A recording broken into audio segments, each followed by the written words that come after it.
वरळीचे आमदार आदित्य ठाकरे वरळीच्या कोळीवाड्यामध्ये पोहोचलेले आहेत। वरळीतला कोळीवाड्यातला जो होळीचा सण आहे तो सर्वत्र प्रसिद्धच आहे आणि या सणामध्ये आपल्या कोळी बांधवांसोबत ते आता आपल्या मतदारांसोबत ते आता होळीचा सण साजरा करत आहेत। आपण थेट सहभागी होऊया।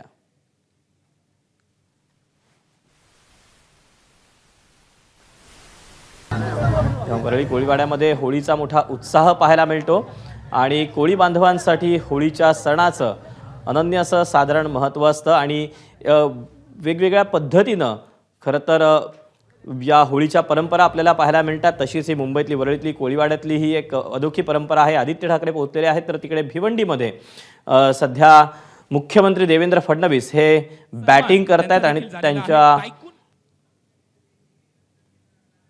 खरं तर एरवी विधानसभेमध्ये त्यासोबतच अनेक मुद्द्यांवर राजकीय फटकेबाजी करणारे मुख्यमंत्री आता सध्या भिवंडीमध्ये चक्क बॅटिंग करताना पाहायला मिळतात। नागपूरचे आहेत, विदर्भातले आहेत आणि मी विदर्भातला आहे, त्याच्यामुळे त्यांच्याविषयी भरभरून बोलावंसं आज या स्पर्धेमध्ये वाटतंय।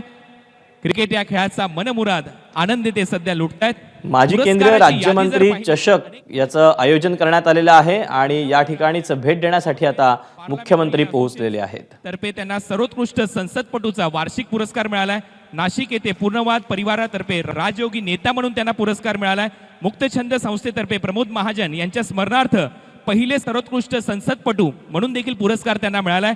राष्ट्रीय आंतर विद्यापीठ वादविवाद स्पर्धेत सर्वोत्कृष्ट वक्ता म्हणून त्यांना पुरस्कार मिळालेला आहे। रोटरीचा मोस्ट चॅलेंजिंग यूथ म्हणून त्यांना विभागीय पुरस्कार मिळालेला आहे। नागपूर नागभूषण संस्थेतर्फे नागभूषण हाही पुरस्कार साहेबांना मिळालेला आहे। असे देवेंद्रजी फडणवीस साहेब या क्रीडा नगरीमध्ये ते उपस्थित आहेत आणि ते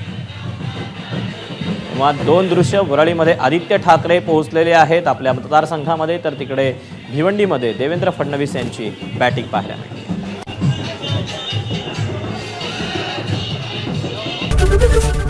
एबीपी माझा, उघडा डोळे बघा नीट।